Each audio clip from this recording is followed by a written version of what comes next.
We welcome you to join us for today's book club discussion. We'll take this for about an hour. We have these book club discussions with some frequency, some regularity, sometimes books that are written by colleagues outside of IMD, but we're very glad when we have IMD authors. And here we have a book that is authored by two IMD colleagues, and you see them here on the screen to my left. To my, well, I'm getting mixed up here, but here they are. You can see them. So this is Arnaud Chevallier and Albrecht. Delighted to have you both with us on this theme of decision making.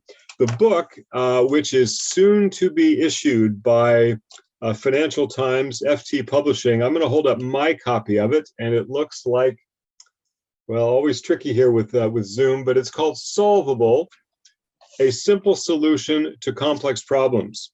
Sometimes we have colleagues who come to IMD and then they get to know each other and decide to work together. Occasionally it works in the other direction, and I think this is an example where it worked in the other direction. I think actually Albrecht and Arnaud knew each other before IMD, and it was thanks to that that one helped the other one get here, if I've got that right. So let me just begin with the general question. How did you come to write this book? How does it reflect your joint interests, and how did it come to pass? Okay, well, thanks for having us. First of all, Phil, it's great to have the opportunity to get to talk about the book, which we are both super excited about, and obviously also really great to have such an audience from all around the world having that conversation with us. So for me, it really goes back quite a long time. You know, I did my MBA 25 years ago. Then I went on to do strategy consulting with BCG, and I did a lot of different projects in different types of industries, energy, insurance, and so on. And the topics were always reasonably interesting, but what I was most interested in was the underlying process that we used to solve and address these problems. So the interest that I have really started then, and I kept developing it and evolving it, and I'd been planning on writing a book for the last 10, 12 years. And then thanks to Arnaud, we finally got our act together to actually put our thoughts on paper. Mm-hmm. That's a little bit the background. So this has been going on for a while for me. And that's why it's also so exciting. And same on my side. So I approached it from a slightly different angle, because I studied solving complex problems in engineering, and then went into management consulting, as one does as well. And so I figured that they were solving complex problems as well, different kinds of problems, but in the end, there was a underlying mechanics that could be used no matter the nature of the problem. Mm-hmm. So we both, I think, spent the last 20 years researching different ways of solving problems, stealing ideas from various disciplines. And the book really is an attempt at making those as simply accessible as possible for a wide slew of professionals, primarily mm-hmm. executives and managers. Mm-hmm. So you talk about the mechanics. I know that Albrecht has talked about structured decision making. I think one of the things the book does so very well is it provides a process or a structure to think about and to approach these complex problems. So I think you've said a little bit about how you came to write the book and what your aim is as well. What are the sorts of problems that are best suited to your approach? Any kind of problem or particular problems?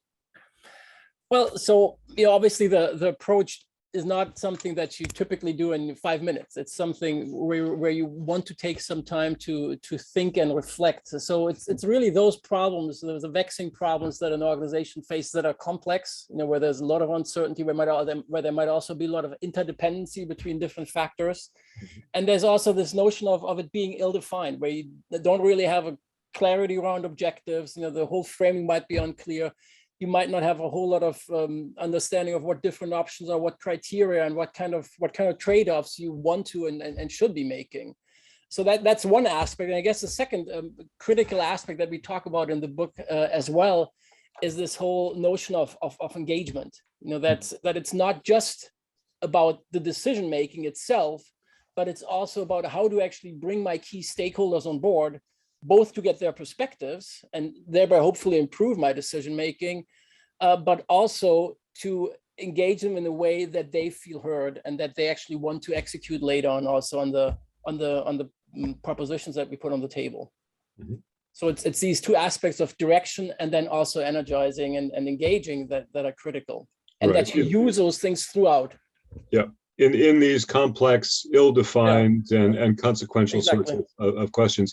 Yeah. And you have a lot of examples in the book. It is a method that can be used by an individual for an individual's particular problems. But I think what you just said, Albrecht, is very important. It has a way of engaging many people to get not only their combined insights and perspectives, but at the end of the process to have them on board and engaged. There's a lot in the book about how to engage stakeholders in an organization towards some desired end. Go ahead. Okay. Intuition is obviously a fine tool to use. What we say is, having a systematic approach helps you to get to a better decision. And that matters, especially when you need to engage with stakeholders, because then especially intuition in and by itself is just not enough. If you just say, look, it's based on my gut level feeling, people are either going to buy in or not, but they won't be convinced that you'd had a really rigorous process in your thinking. And that's really where it really makes a difference in the convincing part. Okay, good. So let me just pause for a minute. Welcome again to all of our guests and colleagues from various parts of the world. The book we're talking about today is called Solvable, a simple solution to complex problems.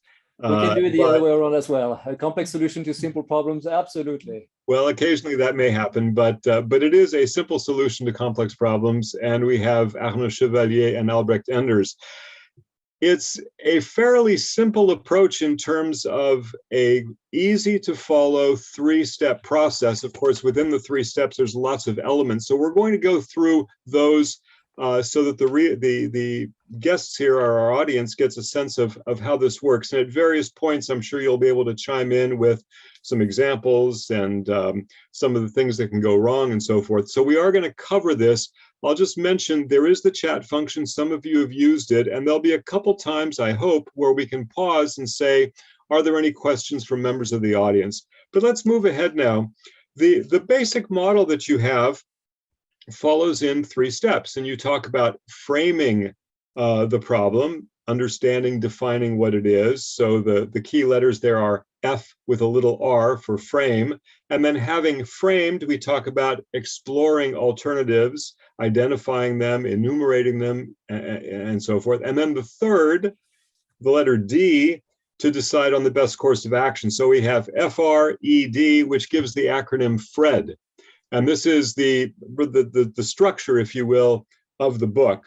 Why don't we go at these in order, if you like? So the first, you talk about framing. Doesn't sound so complicated. Well, you have to define and frame your problem. What are some of the things you describe as techniques to best frame a problem? And what are some ways that, in the absence of what you're saying in this book, managers may somehow or sometimes not frame a problem correctly? Yeah, before we go on the mechanics of framing, I'd like to go back to one thing you just said, Phil, which is framing. What's a big deal? How hard can it be? And it's interesting because we kind of thought that as well, but we've been asking executives what kind of traps they see people in their organizations or they themselves fall into when they're solving complex problems. Turns out that by far the 2 main causes are framing inappropriately, using a bad frame. So maybe focusing on the symptom rather than the actual pain is first and foremost. And the second is a lack of engagement, what Albrecht was talking about just a minute ago, the notion of, I'm identifying the solution that is best from my viewpoint, but I failed to consider the viewpoints of the other people I have to have on board. And when I come in and present them my solution, they look at me sideways saying, really? How about this, and that part you forgot? So these 2 elements, lack of engagement and poor framing, are front and center in most of the problems we see with people solving complex problems. Now, for framing, maybe you can walk us through some of the mechanics. Well, just building on what you said as well. Really the what we are looking for when we walk through the framing aspect is that when you have an audience that is actually listening to your top team that you're presenting to, you want them to slide forward on their chair. You want them to be interested in the frame that you set up, that you're actually addressing the questions and the obstacles that matter to them, that resonate with them, so that they want to hear about what kind of solutions you have. Mm-hmm. And what we oftentimes see are the points that Arnaud mentions. And what we also see is that managers just overload the framing with just tons and tons of information, most of which is just not relevant to the actual challenge at hand, which then leads to boredom on the side of the audience, and also to a lack of clarity when it comes to the problem solving itself. So there may be many of these symptoms, but if you put them up, map them, and say, so what's causing what are the arrows, you may be able to then focus on what are really the root causes, or the cause rather than the symptom. So absolutely, but so exactly that. So Albrecht says, lack of clarity, maybe it's too confused, and also too much stuff. We tend to overload our problem description.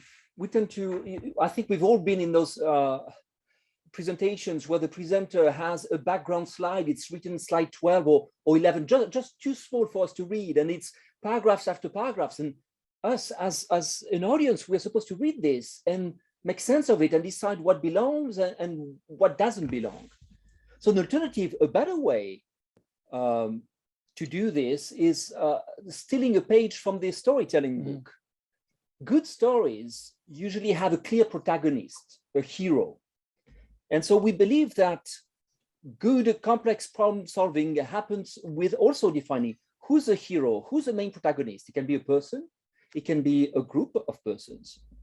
But that person is to be clearly identified. That hero aspires to an overall objective, a treasure. And if the story is any good or the problem is complex, the hero can't just get the treasure. There is an obstacle, there is a dragon.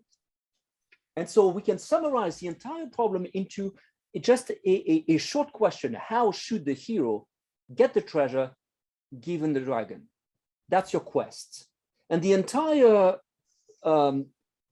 problem-solving effort consists of answering that quest. How are we going to find a way for the hero to get to the treasure given the dragon? When you work with groups, I'm just curious, because you've done this, I know, many times in IMD programs and in other work you may have done. When you get a group of people together and you say, okay, let's define what the quest is, let's try to frame the problem. Do you very often get conversations where people say, no, that's not the problem, this is the problem. Oh, no, that's just a symptom, this is the problem. I would guess there's actually quite a bit of healthy conversation that goes on to forge a consensus of what really are the root causes. Yeah.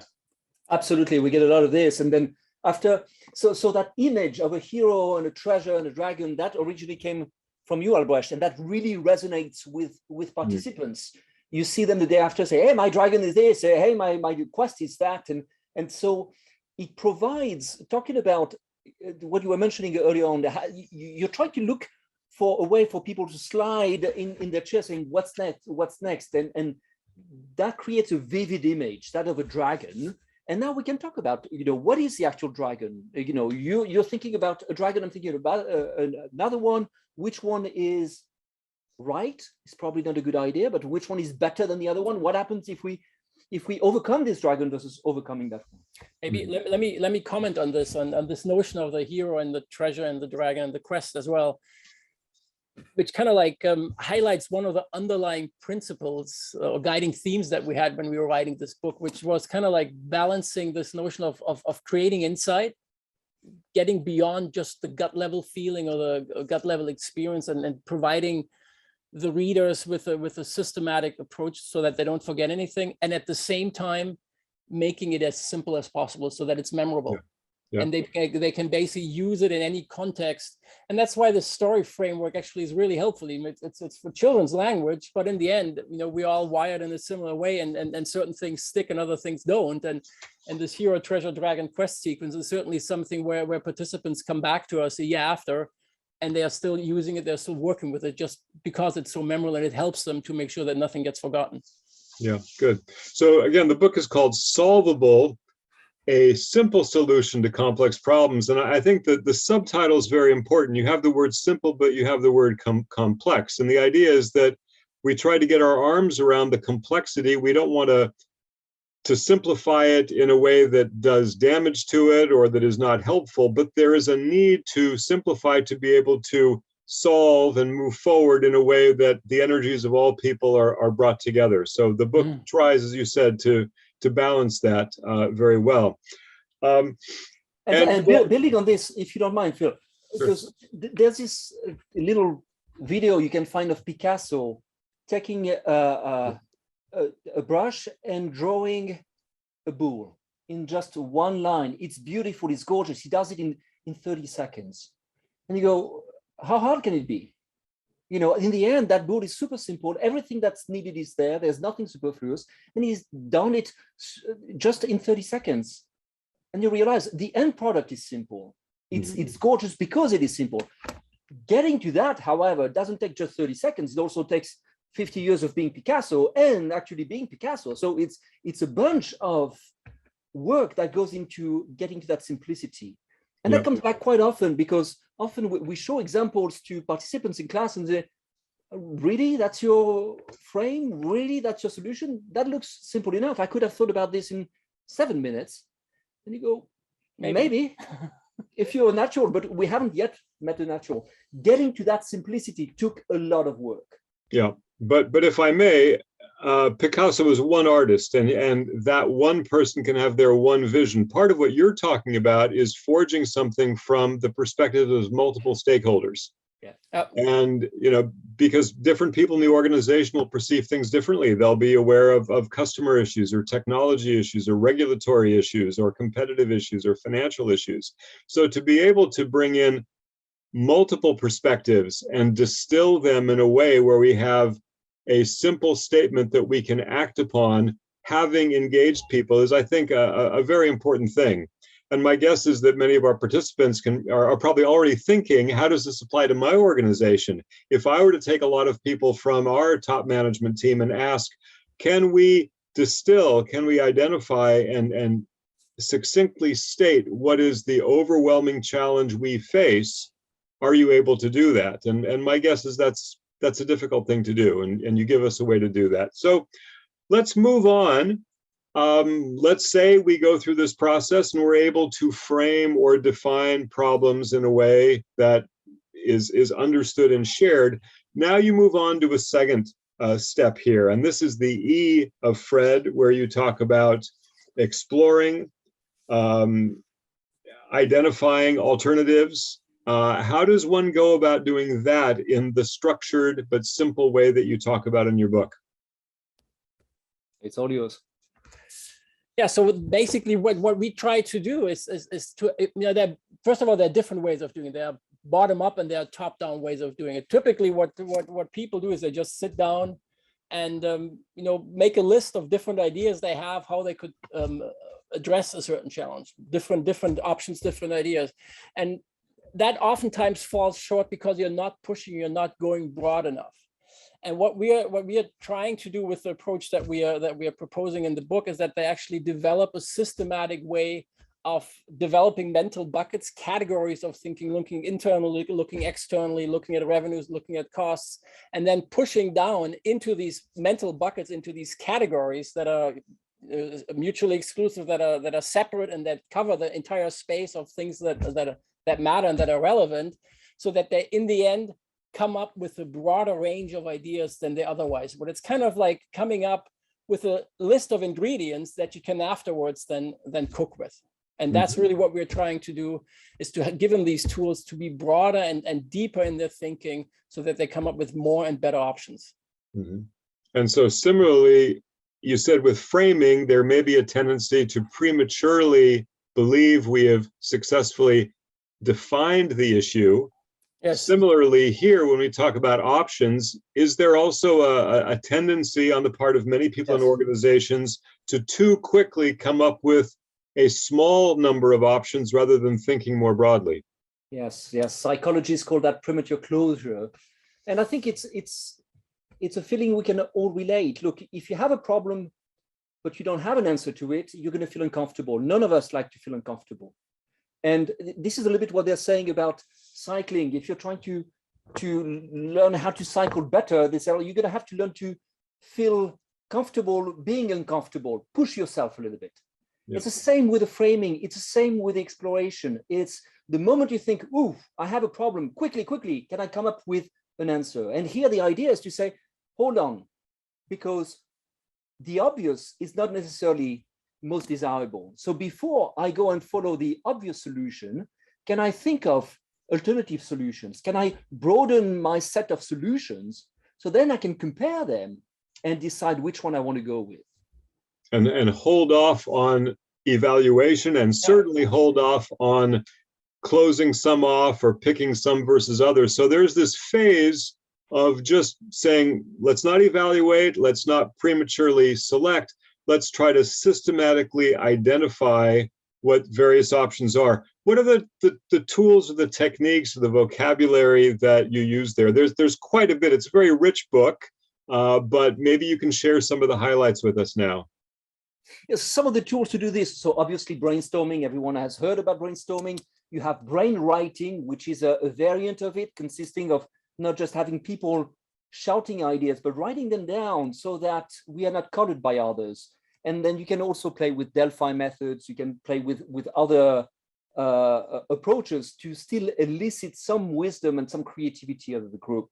Now, we can also use logic, right? Maybe the concept of BC thinking is a way to push us to identify new ways.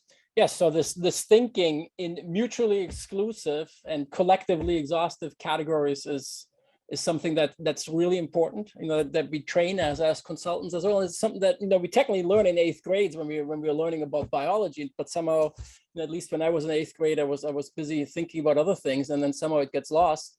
But it's actually something that's really of critical importance to help you push these option spaces in systematic ways, and also use different ways of cutting and slicing a problem to look at different options. One nice example is actually the work we did with a paper renewable material company, Stora Enso, that was one of the world leaders in paper production. And then obviously at one point, the demand for paper went down and they had to look for other things. And they had one way of cutting their tree into like basically the physical components of a tree, what you have inside that you can make products of for building and construction. Then you have elements that you can use for making paper, and then those that you can use for making pellets. And then when paper started declining, they found themselves in a difficult situation. And then they actually brought in a biochemist who sliced a very different MECE approach into the biochemical components of a tree. And now you actually have Stora Enso producing shirts for H&M. They are producing paint, or their components are actually used for producing paints and so on, because they use the different MECE cut to slice the elements of a tree. I find that a really fascinating example of how different ways of MECE cutting can actually lead you to look at challenges and option spaces in very different ways. So it's an interesting question, because it's a different slice that also lends itself to an approach that is mutually exclusive, collectively exhaustive. Yes. So MECE for people who don't know. Yeah. But let's then go up a level. How many different MECE slices are there? Is there a way to be MECE about being MECE? Because you said they went from physical products to some of the biochemical. Could there be another? Could there be another? And it raises the question, how far do we go in this searching? Sure. So let's take another example. How can we improve our profitability? You step into an MBA class and you ask this, and the first answer is by increasing our revenues or by reducing our costs. So great, that's one way to start mapping out the universe of possibilities. Let's put this aside. How else can you think about increasing your profitability? And that's where usually everybody stops. And at some point, some start thinking maybe by business units. Okay, by increasing the profitability of business unit 1, 2, 3, 4. Okay, that's a MECE set of possibilities if we assume the business units have no gaps or no overlaps. Or perhaps by product lines, or perhaps by improving profitability using current products versus new products. And then you realize actually there is not just this autopilot of revenues versus costs, there are more. Now, you can only choose one, at least for the first level. So which one do you pick? You need to find the one that's most insightful. And that forces you to compare them, say, what's the value of going this way or that way? And if indeed your profitability is just in one region, let's say, then it makes sense to perhaps break it down by regions so that you can target that very specific ones. So back to your question, how much do you think through that first breakdown? And the answer is probably more than what we're inclined to do, because we're inclined to follow autopilot. And in fact, we're finding out, if as you're mapping out the universe of possibilities, spend lots of energy on your first level or first couple levels, because then you're defining the entire solution space. And building on that, going back again to the Stora Enso example, as well as you want to have different people with different perspectives who have different backgrounds, different trainings, different ways of slicing and dicing the world. Because in the end, like an industry think is really, not in large parts, but in part driven by the way members of a top team are making exactly these cuts and slices. And you want to have somebody come in that actually presents a different way of looking at the world. Okay, good. Let's just pause there. The book that we're talking about today is called Solvable, a simple solution to complex problems. Our two IMD authors on the left, without the glasses and the blue shirt, is Arnaud Chevallier, and to the right, with the glasses and the white shirt, is Albrecht Enders, who knew each other from their work. And it was through that, I think, Albrecht's been at IMD for quite a while, and Arnaud came a bit more recently, but they're both veterans and have worked as program directors for what we call open programs, where people come from many different companies. They've also worked with many company-specific programs. And what's described in the book, I think, is the result of having refined their thinking in practice with many people from companies. So what we're looking at here is something that's been road tested, if you will. We're going to move on to the third part, but before we do that, let me just pause at this point. We've talked about framing of decisions, of issues, trying to define them, and that's the FR of Fred, and then the E, which is to explore. Before we move on to the last part and to try to bring this together, let me pause and see if there are questions from members of our audience. And please use the chat function if you will. You may have a question for clarification. You said this, what did you mean by this? Or maybe you have a question that pertains to something dealing with your company, where we're not going to go into depth on any given companies right now, but are there things you can resonate with that have been issues in your company that you'd like to share, or just questions for clarification? So let's see what we get here, and if there's some, we'll answer. If not, we'll move on. Here's one. Question, what if, I think this was our Belgian member of the audience, what if the complexity of the organization turns simple problems into complex ones?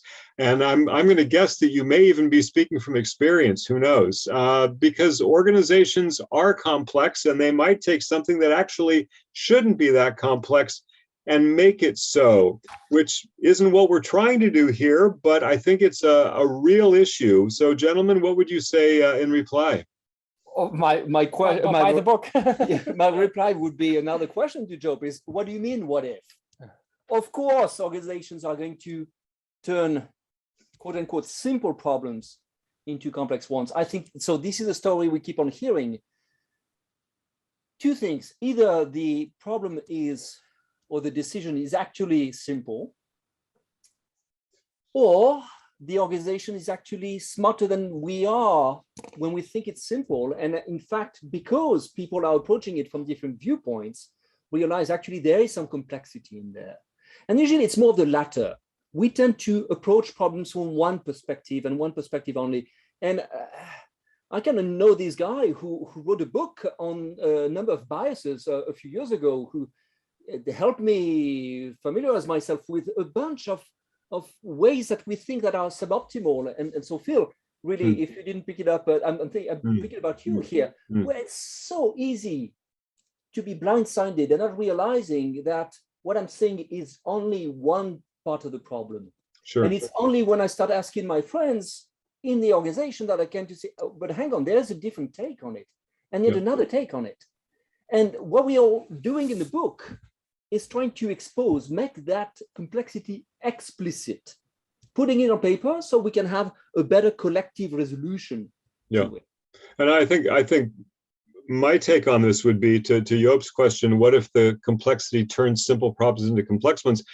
It could do that in a healthy way, because actually there's a need to examine some of the complexity, and what seemed to be simple actually warrants greater thoroughness. Or possibly what you're saying is this is actually not functional, that we're taking something that should be simple, in fact is simple, and we're making it complex. So I think it's worth having a conversation. Why did this become more complex, and was it useful, was it not? There's a couple more questions. Let's get at them briefly and then move on. Saeed says, I think it is useful to solve problems according to the speed at which decisions are supposed to be taken. What this suggests to me is that it's nice to have this methodology, but based on the urgency of the question at hand, you may give it greater or lesser time. How would you think about the application of your method based on the kind of question and the urgency involved? Yeah. So very good point. And at the outset of the book, when we talk about these Sydney problems, the last part of Sydney stands for non-immediate. So there's basically the assumption that we have, if you want to use the process properly, there's, you need some time to actually think through these different steps, and that can be more or less time, but there is some time required. And if the house is on fire, walking through all these different steps might actually preclude you from acting.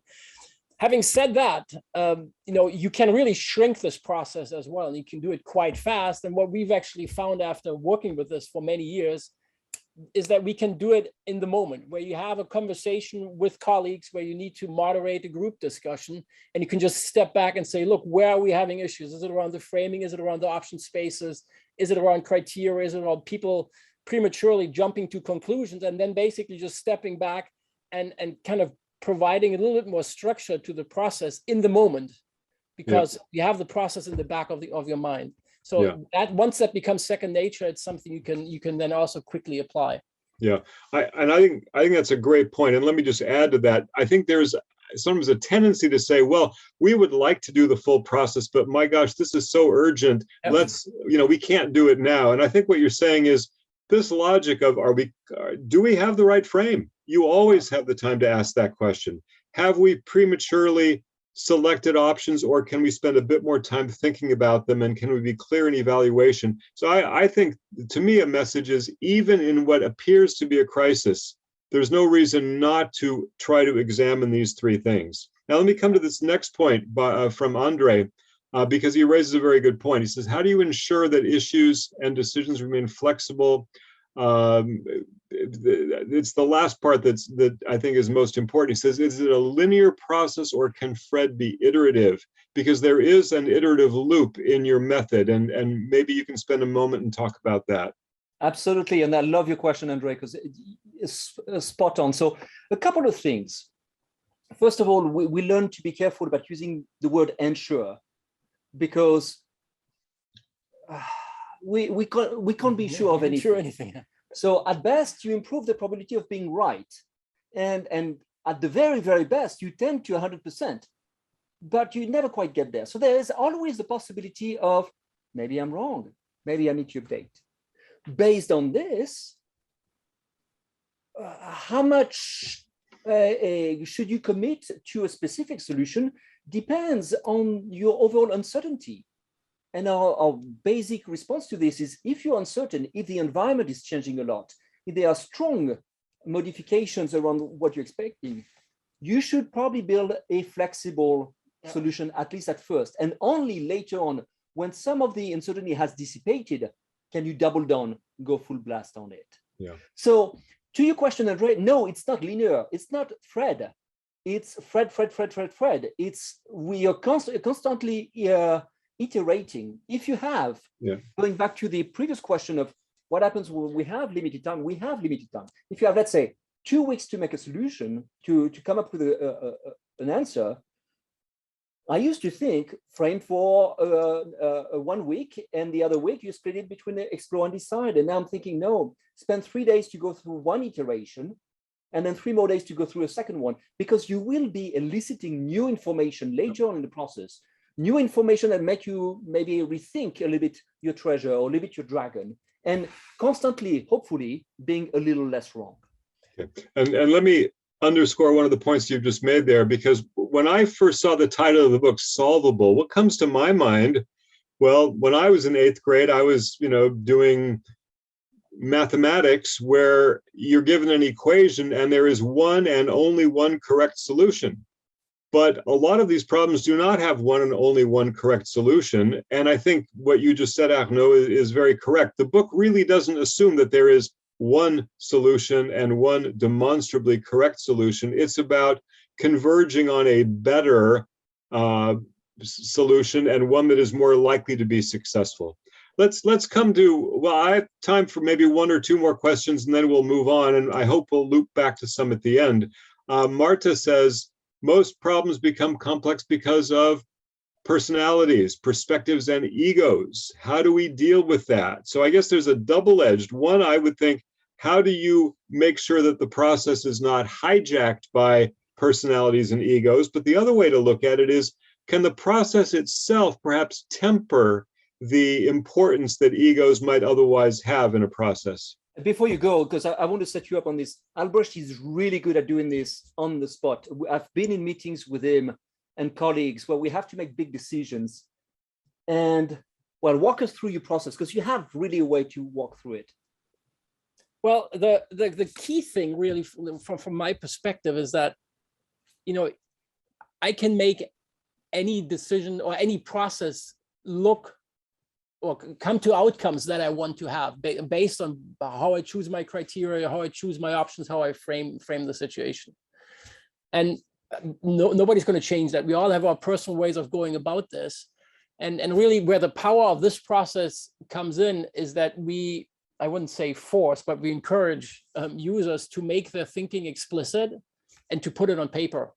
So for instance, to actually have a decision matrix on paper that illustrates what kind of options you were looking at, what kind of criteria you had, how you were thinking through trade-offs, and why you then came to a certain conclusion. And that then allows me as a trusted partner to say, look, well, why did you come up with that criteria being the top priority? How did you come to that evaluation? Why didn't you look at that option?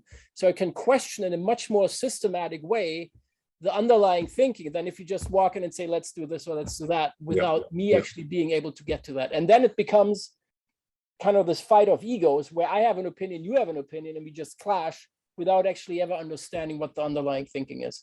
Right. So we're able to talk about the options, the data that supports it, Exactly. and it depersonalizes. And I think in a way, this also answers the last question I want to get to before we move on. This is Wojtek in Poland, I believe, who said, problem solving within a company is always a team game. How do you convince other team members to the new approach of fighting with the dragon? And I think in a sense, you've partly answered that by it being focusing on the facts and not my idea versus your idea. We may find a way to work better as a team, but those are my words. Let's hear from you, and then we'll move on. Well, the key thing really there is that you need to integrate these perspectives throughout the process. If you're coming to your final presentation, you make a pitch and then the hands go up and Wojtek says, oh, haven't you thought about this and haven't you thought about that? And then you say, oh, no, we haven't. And then there's not much you can say. But if you've actually taken the time to take his perspectives on board before, if you thought through the trade-offs, he pushes back. And then you say, that's a really good point. We thought about this option for quite a bit of time. And we see the benefits. But in the end, we came to the conclusion that what we propose is on balance, the preferable solution. Hopefully, Wojtek is going to walk out and say, look, they're not doing what I wanted them to do, which is too bad. But I have the sense that I've been listened to, that my perspectives were taken into consideration. So I have this sense of what we call a fair process. Yeah. And that goes a long way.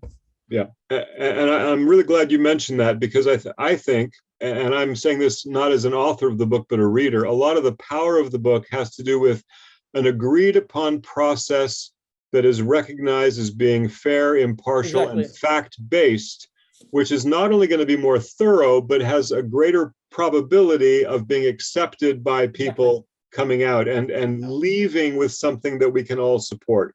So having talked about the F, R, and the E, let's now move to the third piece, which is about deciding. And you only decide after evaluating these various options. You have in the third part of the book a rather explicit matrix where you talk about weighing and scoring and so forth. So again, you're heavy on the process side, but I think there's a reason for it. And I'll just say parenthetically, you can always back off from a thorough process. What's hard to do is if you don't have the thorough process to begin with, it's hard to add that on.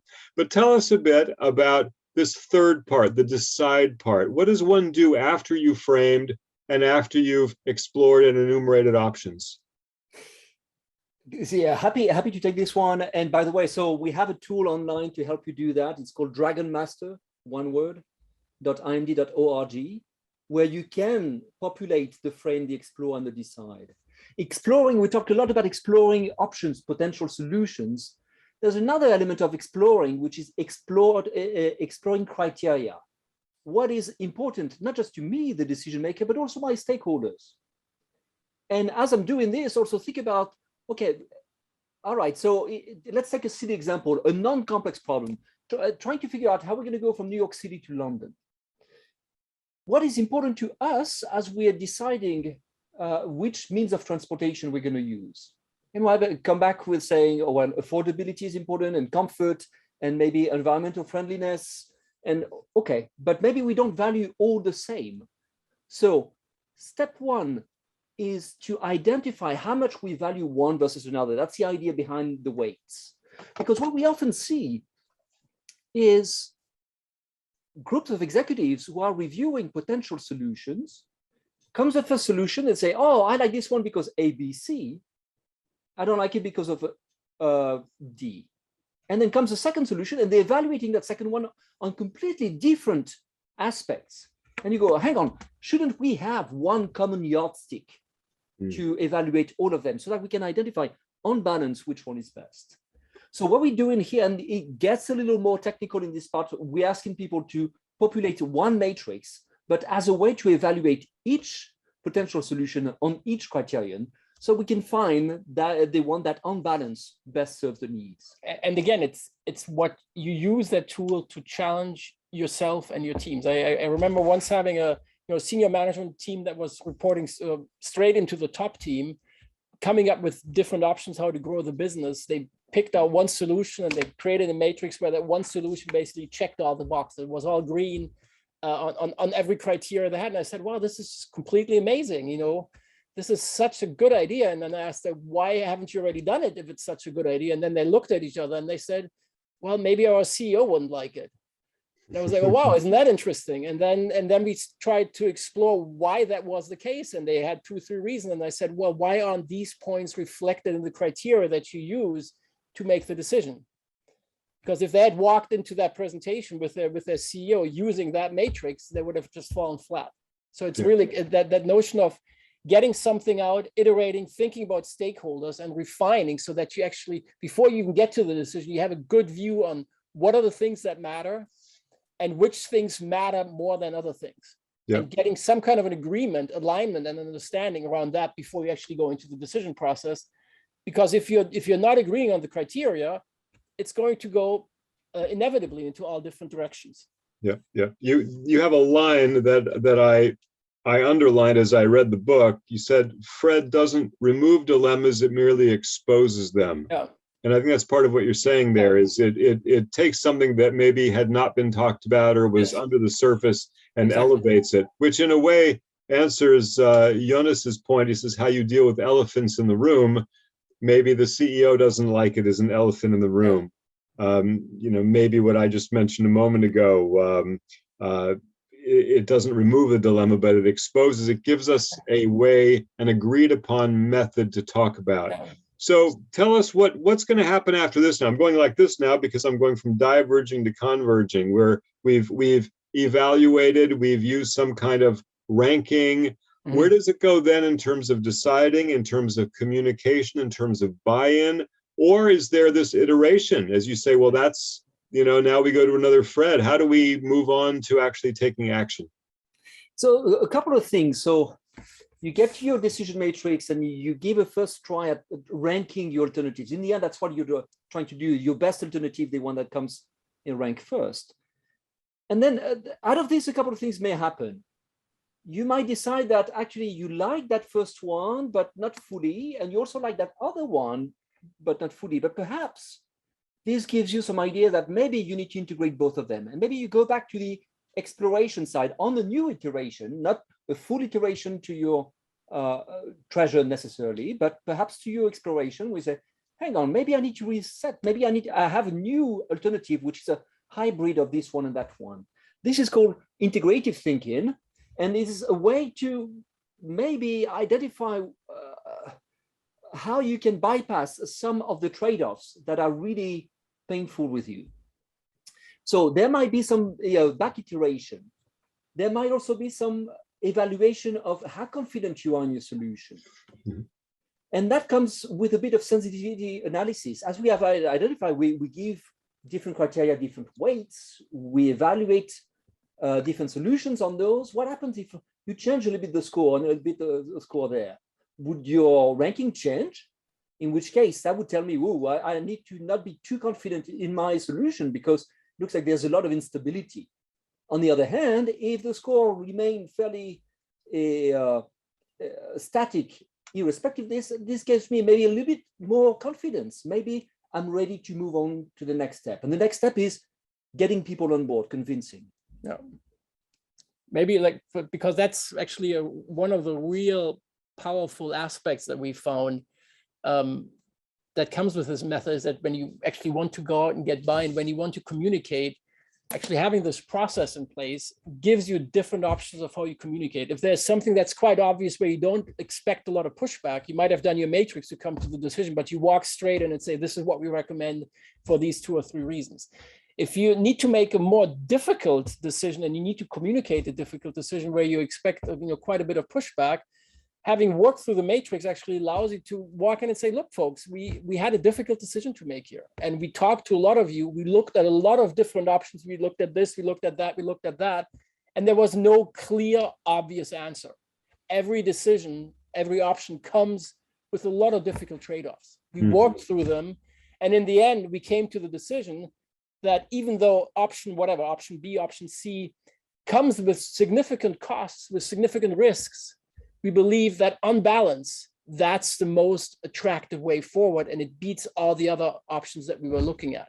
Yeah. And again, that creates that sense of fair process where people say, I feel that my perspective was taken into consideration, and that then drives the execution side. Because I think you've actually answered this last question we have from Tillman, who says, if you explore before agreeing on the weighing, what are the risks? Are you risking that shareholders tweak the weighing towards their favorite solution? In other words, gaming the outcome.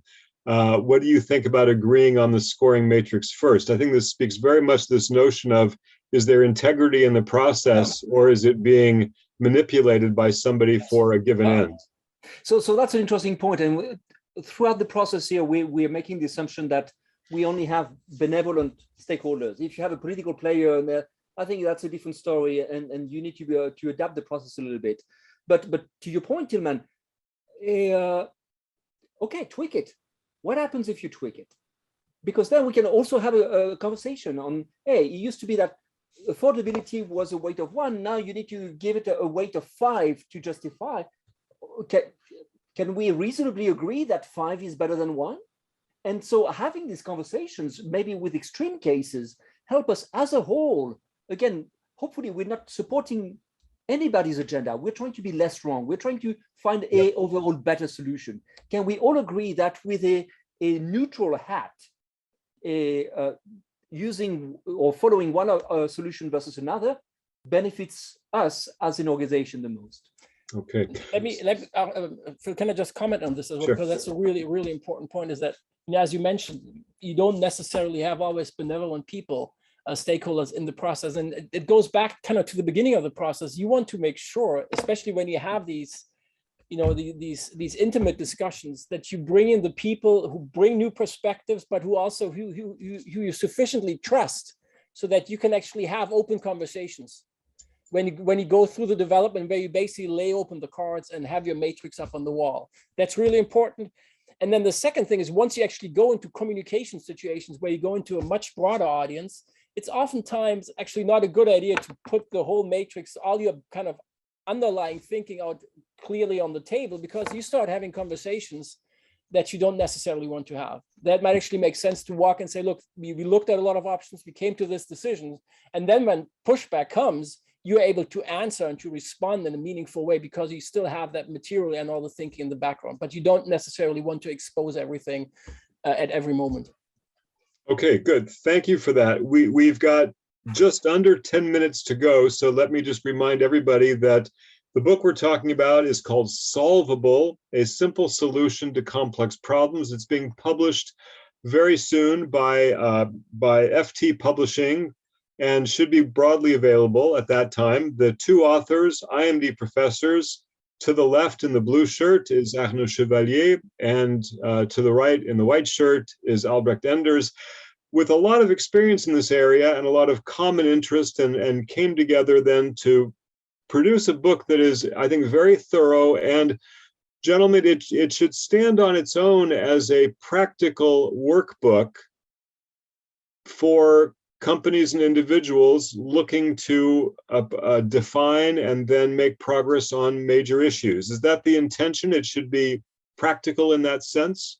Absolutely, absolutely. And companies, yes, and nonprofits as well. We just finished helping the Red Cross on the complex issues of finding innovative financing. So this is really applicable irrespective of your area of interest. And let me just ask you, based on your experience, when an organization, for-profit, not-for-profit, doesn't matter, when they embark on this, they say, okay, we're gonna take your approach, and we're gonna try to think about our quests and our dragons and frame things up and so forth. How many of them come up with something rather surprising and different than what they might have imagined going in? Is it a large percentage, or do you find that actually they most of the time have a pretty good idea of what they want to do, and this confirms and supports what they probably already knew? I think you'll have good examples because you worked with companies as a whole. But let me tell you this, Phil. Just on the framing, I think amongst us, we've maybe coached a few thousand people framing issues. We've yet to find one single issue, including our own, when we actually do the solving for our own issues, where we come up with a quest, and when we challenge it with critical thinking, it has never, ever occurred to me that we stayed with the same quest. Yeah. There's always a switch. There is always at least a little change, and usually it's not little. Usually you start opening, there's a weak signal you pay attention to, you open it up and you figure out, oh, wow, actually, that's not my treasure. This is my treasure. Whoa, the dragon is this or that. So right there and then, we're finding tremendous changes in direction as to where they go. And that's even before we start exploring or deciding. Yeah, sure. Agreed. I mean, I think the framing piece is something that we see universally, where a lot of participants that we have in programs walk in, for instance, with a business problem, and then it actually turns into a personal problem as they keep digging deeper, and then they, by definition, they start looking for very different options than they otherwise would have looked for. So I think that's one aspect, but then really the second key aspect, that I just can't overestimate is this notion of bringing the stakeholders on board throughout the process. Yeah. That you kind of get their perspectives, that you create the sense of fair process, that solutions are owned not just by you and your immediate surroundings, but that you get a broader set of people on board who are willing to support you, which then really helps you when it comes to driving execution. I think that's at least as important as the actual, the analytical problem solving part. It's really this direction and energy that matters. And so while the book is titled A Simple Solution to Complex Problems, we may think it's about finding the solution. It's not just finding, it's mobilizing the organization to be supportive of that solution that we find. And so it really works at a couple levels. Yes. But I want to come back to what Arnaud said. And I've seen this as well, that oftentimes what people think is the issue going in turns out to be a symptom. And when they look more deeply or take a broader perspective, they completely redefine what the frame is. And if they do that, well, then it just follows logically that everything afterwards in terms of options, or those have to be rethought as well. Yeah. So my guess is you both have a lot of examples of organizations that have benefited very much from this. We just have a few minutes left. I'm happy to open the floor if we can get more questions, although I'm sure we will not be able to answer them all. But let me just do that, invite anybody to ask any final questions. And as we're waiting for these, Arnaud and Albrecht, what summary takeaways should we have? What are some of the key lessons that you would like to impart based on this book? Yeah, so one of the central points for me is the value of simplicity. And so before IMD, I was at a university and we were approaching complex problems. So PhD students would come with their engineering problems and with natural science or philosophy problems. And they needed to make it accessible to the rest of us, non-specialists. And what we are pushing our participants to do is do exactly that. Take their complex problems and write them down to a level that an average teenager would get. That me would understand, and me, think of me, a very smart dog. That level of simplicity forces them to do away with the jargon, do away with hiding behind this or that complex idea, and bear it all out. So again, that notion of Picasso drawing a very simple shape, getting to that simple shape is critical, getting to that simplicity is critical. Although there might be there will be efforts getting to that simplicity. Sure, okay. And then related to that, process matters. You want, like, having a process in place, especially in the heat of the moment, when you're busy on a project, you need to get stuff out to actually make sure that you're not forgetting any critical aspects, framing, exploring, deciding. From our perspective, it's kind of like a three-legged stool. You don't want to be forgetting one. They're all critically important. And that you also, so there's like this process perspective of not forgetting, and there's also something about planning. If you spend all your time framing, you're not going to have a whole lot of, and analyzing, you're not going to have much time left for deciding. You're also not going to have any time left for iterating. And you want to be aware of these things from the outset so you can keep cycling through this. Good. Yeah. And when you say process matters, again, theme I want to come back to is I think it matters at two very different levels. Mm-hmm. It matters in terms of the thoroughness, the clarity, the precision of the analysis. Yes. But it also matters in terms of the participation, the engagement, the buy-in, exactly, which is going to be crucial for your ability to carry this out effectively in an organization. And so it works at those two levels. So on one hand, the process, the thoroughness, the buy-in, but as Arnaud said, to still have something that forces us to think of what is the essence. Let's be simple about this and not make things more confused than they need to be. Exactly. Good. Well, we've really come up to the end here. I don't see any more questions, which could mean one of a couple things. I don't think it's because you've answered everything. I think there's probably much more we could say. If anybody still wants to ask a question, please go ahead. Otherwise, I would just like to say to our audience, the book is called Solvable, A Simple Solution to Complex Problems. It will be published this summer, I think in the summer, next few months, by FT Publishing, and should be available where all fine books are available. You know what the answer to that is. I think you can find it at the usual suspects, bricks and mortars and online. Arnaud and Albrecht teach at IMD in a variety of programs, company-specific as well as open programs. And I know that they've used this. In fact, I was in the audience a couple of years ago when Arnaud was using this with great success. I think it really does engage people, and their approach does captivate. If you enjoyed this, great. We are recording this, and so it will be uploaded very soon. And if you have colleagues who you think would benefit or would enjoy this conversation, you should be able to steer them to that. Gentlemen, with that, any last words as we sign off? Thank you very much for hosting us, Phil. Thanks to the audience. Obviously happy to connect. So if you have further questions, feel free to reach out. Thank you. Very good. Okay. Thank you all very much. All the best. Bye-bye. Cheers. Thank you.